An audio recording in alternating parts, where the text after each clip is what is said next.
Milí citiaci, milé citiačky, do nového roka vám želáme cit pre umenie. Odvahu skúšať a zažívať nové krásne veci. A menej problémov, aby ste mali viacej času na kultúru. Nech vás humor neopúšťa. Radosť z maličkosti. Hlavne šťastie, lebo keď máme šťastie, máme všetko.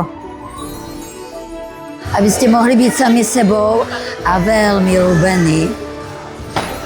Veľa krásnych stretnutí pri hudbe, pri filmoch, pri krásnych besedách, pri knihách a pri stretnutí s detičkami. Aby ste pohár videli skôr poloplný, ako poloprázdny. A veľa trpezlivosti.